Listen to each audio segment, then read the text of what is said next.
Hey, what's up, everybody, and welcome to Q&A, the show where I take your questions and answer them here in video format. A lot of things to get into, so let's just talk about it. One of the things I wanted to talk about, and people ask questions in a roundabout way, but it was in a way that was like more like incredulous at the ideal than asking the question. And this was about like Nick Chubb being traded. And I have two thoughts about a potential Nick Chubb trade.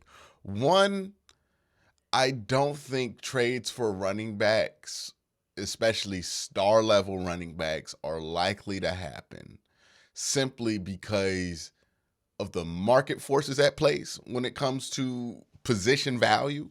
And what I mean by that is Nick Chubb is in the realm of running back to where he's good enough to be very valuable to the team that he's on.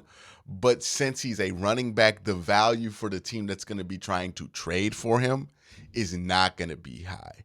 So those two things never match up, where the Browns might want a first round pick for Nick Chubb because that's how valuable Nick Chubb is to the offense. Another team might think that that's worth a third round pick. So the gap between what you're willing to sell for if you're the team that has Nick Chubb and what you're willing to buy for just is not there, right? You usually see trades with positions that are very overvalued, right? Linebacker is overvalued. You see trades for linebacker. Cornerback is overvalued. You see trade for cornerback. Quarterback's not overvalued, but quarterback is so valued that the value can't possibly be as high as like the demand, and the demand is very high and the supply is very low for it. So those are usually the three positions you see trades for, but you usually don't see trades for defensive tackles. Edge rushers are also in that category of like very valuable. They get traded a lot, right? If anybody gets traded. But running backs, defensive tackles, and offensive interior linemen usually don't get moved because the value proposition for the team that has them isn't the same for the team that wants to acquire them. And when those two things don't match up, the solution is usually found in free agency or the draft rather than a trade. So it's kind of like people are going to float these ideas out because it's the off season and we need things to talk about, I guess. But Nick Chubb's probably not going anywhere, and it's not because I'm not going to say that because like the Browns are going to be super committed to Nick Chubb. I'm not saying that because I have some kind of loyalty to Nick Chubb. I'm saying that because if you just look at how these things work out in the NFL and how trade value works, running back trades are very unlikely to happen, especially for running backs of the caliber of Nick Chubb, right? And that's like Zeke Elliott. He's been on the Cowboys forever. They probably want to get rid of him, but they can't, right? Like it's hard to get rid of a running back if you want to, let alone if you don't want to.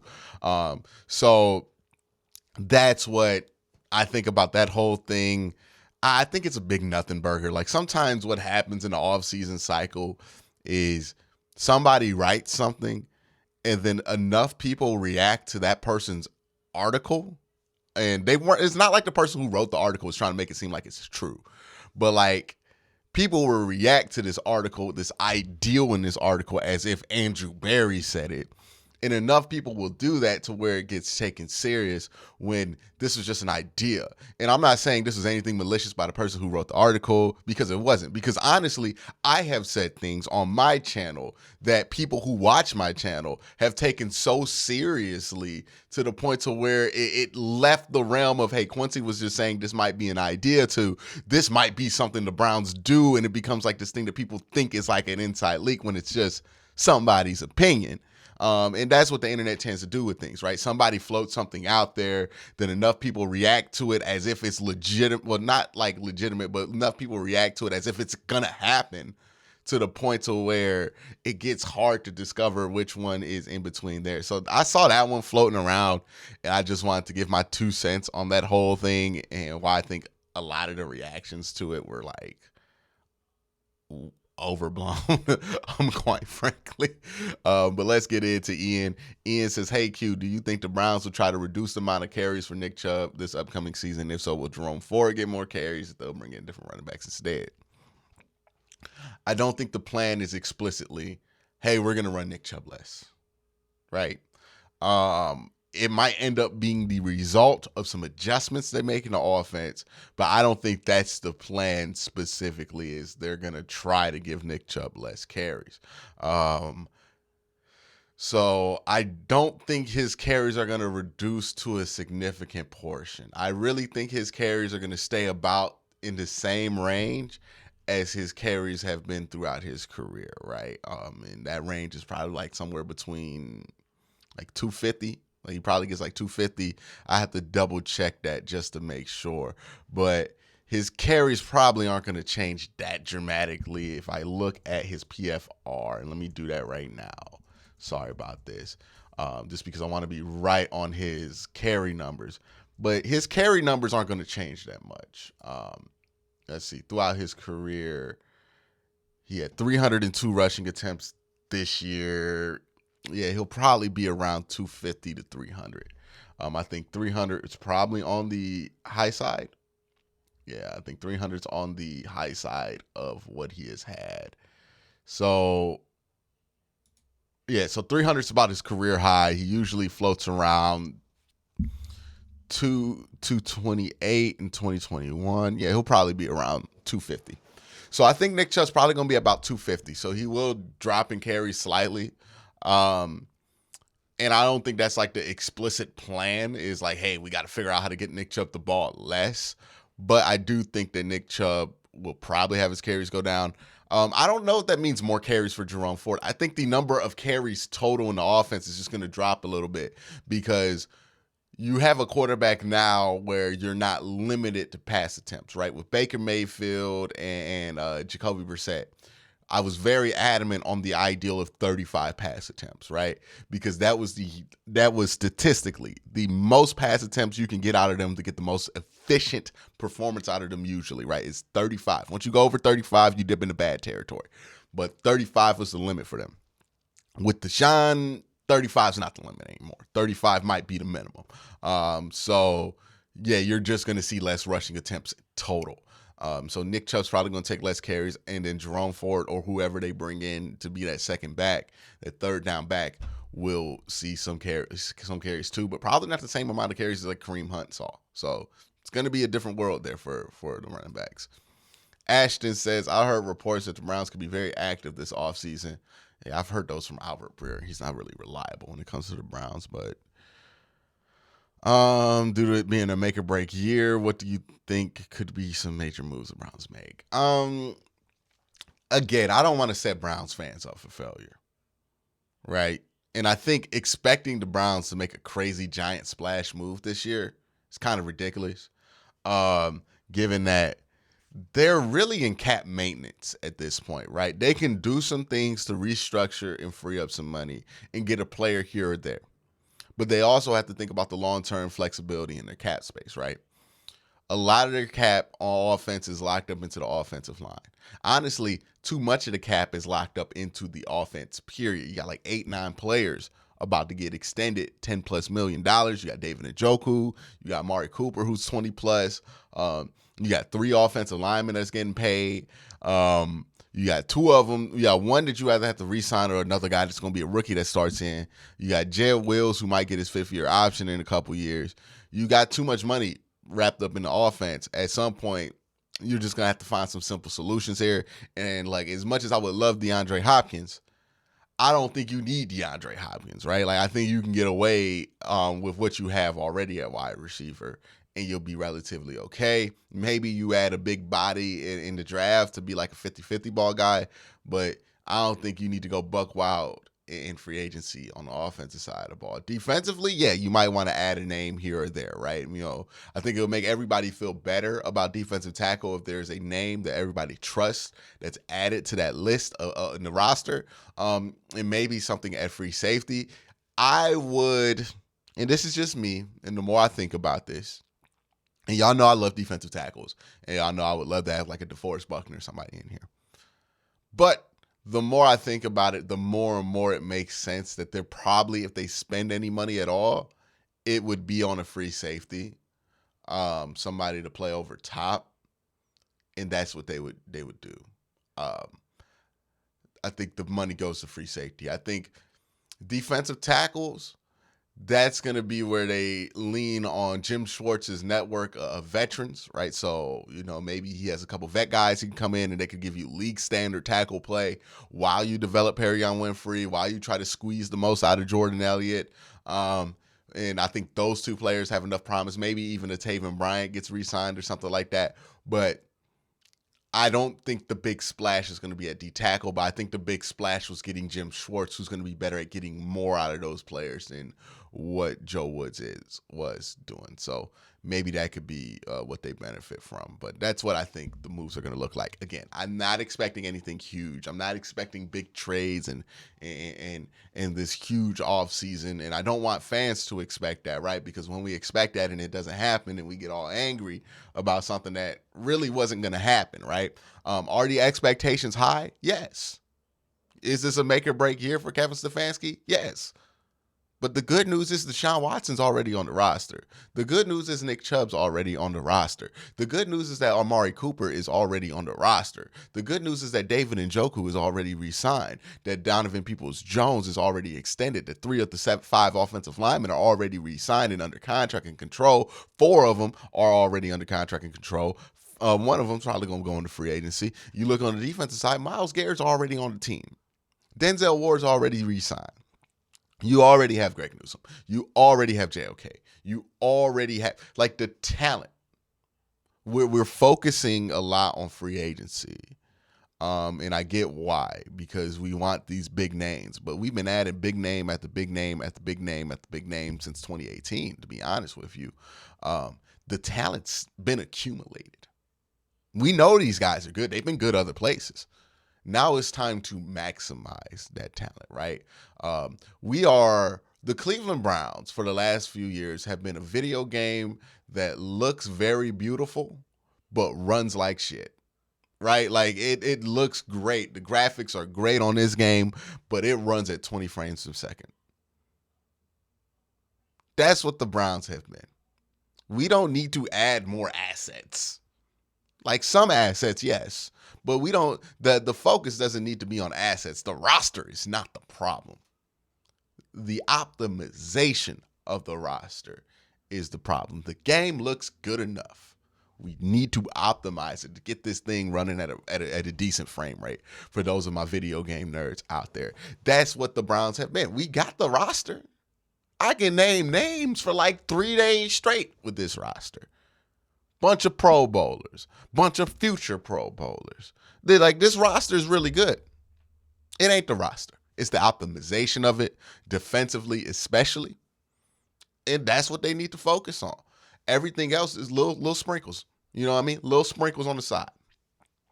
That's it. Next question comes from Darius Ward, who says, how do you feel about the wide receiver core? I say run it back, same guys. If Anthony Schwartz, I would want to replace Anthony Schwartz. Like I'm over the development of Anthony Schwartz. I've been over it for quite a while here, but I've been trying to be patient because other people wanted to be patient. Yeah, in the draft, I would look to find a speed guy that can take that role from him because he's been useless.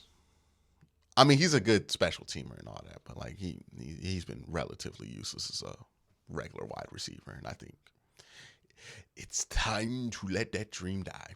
JPEG says, what can we do to temper our expectations? What should we do and what should we not expect? I mean, like when it comes to free agency and stuff, I think I've already kind of laid that out on what we should expect and what we shouldn't expect.